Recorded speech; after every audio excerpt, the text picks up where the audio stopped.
Shalom saudara, sebagai manusia tentu kita tidak dapat memahami dengan sepenuhnya tentang hal-hal yang terjadi di masa yang akan datang. Oleh karena itu, Tuhan Yesus menjelaskannya melalui berbagai perumpamaan yang menjadi peringatan bagi gerejanya di akhir zaman ini. Salah satu perumpamaan yang Tuhan Yesus ajarkan adalah perumpamaan tentang lalang dan gandum yang tercatat dalam Matius 13 ayat 24-30. Pada VOP kali ini, kita akan membahas tentang penuaian dan pemisahan sebagai makna dari perumpamaan lalang dan gandum. Dalam perumpamaan tersebut, Tuhan Yesus mengajarkan bahwa Allah dan iblis sama-sama memiliki kepentingan dalam kehidupan manusia dan gereja. Allah berkepentingan untuk membangun kehidupan manusia dalam kebaikan dan kasih-Nya, supaya manusia mengalami kehidupan yang baik sampai kekekalan. Sedangkan iblis berusaha menghancurkan pekerjaan Allah yang baik agar manusia mengalami penghukuman di akhir zaman. Hal ini digambarkan dengan seseorang yang menabur benih gandum baik, tetapi ada musuh yang menabur benih lalang jahat di ladang yang sama. Alkitab Penuntun Hidup Berkelimpahan mengatakan bahwa Injil dan orang percaya yang sejati akan ditanam di seluruh dunia, dan iblis juga akan menanam para pengikutnya di antara umat Tuhan untuk meniadakan kebenaran Allah sebagaimana yang tercatat dalam 1 Yohanes 2 ayat 18-19. Dalam bahasa asli Alkitab, kata lalang menggunakan kata zizanion yang berarti darnel atau fall sweet dalam bahasa Inggris, yaitu tanaman yang menyerupai gandum tetapi berbeda pada buahnya. Bulir gandum lalang berwarna hitam dan mengandung zat yang berbahaya bagi kesehatan manusia jika dalam jumlah yang banyak. Jadi, lalang pada perumpamaan ini berarti gandum palsu. Maka dari itu, hamba-hamba tuan ladang itu baru menyadari keberadaan lalang yang jahat setelah keduanya mulai berbulir dan menghasilkan buahnya masing-masing.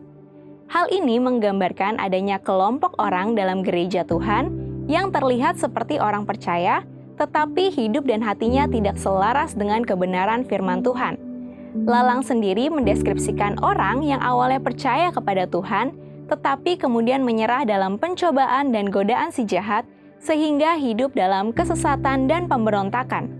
Bahkan beberapa di antaranya menjadi orang yang menyebarkan kesesatan dan kejahatan.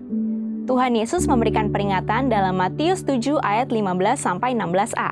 Seperti serigala berbulu domba, ada yang beribadah dengan cara yang sama dengan orang percaya, tetapi memiliki motivasi dan tujuan yang salah. Perlu diingat bahwa yang masuk ke dalam kerajaan surga adalah mereka yang melakukan kehendak Bapa yang di surga. Menghasilkan buah yang tidak baik adalah kejahatan di mata Tuhan.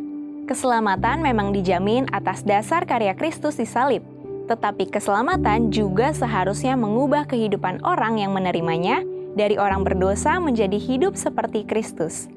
Kita harus menjadi ciptaan baru yang terus-menerus diperbaharui dalam Kristus. Kembali kepada perumpamaan, hamba-hamba tersebut mengusulkan kepada tuan ladang untuk mencabut gandum palsu atau lalang.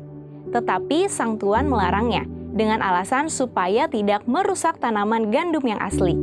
Hal ini menjelaskan bahwa seolah-olah Tuhan membiarkan penyesatan tetap terjadi dalam gereja, bukan karena tidak tahu atau tidak peduli, tetapi semua itu memang harus terjadi. Namun, Tuhan tetap mengasihi dan melindungi umat-Nya agar semakin hari semakin dewasa dan kuat dalam pengenalan yang benar akan Tuhan, dan menghasilkan buah kehidupan yang baik. Allah tahu isi hati semua orang sejak semula, namun pemisahan antara gandum dan lalang akan terjadi pada masa penuaian di akhir zaman.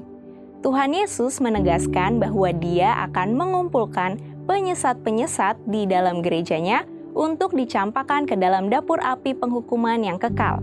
Sebaliknya, orang-orang benar akan bercahaya seperti matahari dalam kerajaan Allah, seperti yang tercatat dalam Matius 13 ayat 41-43.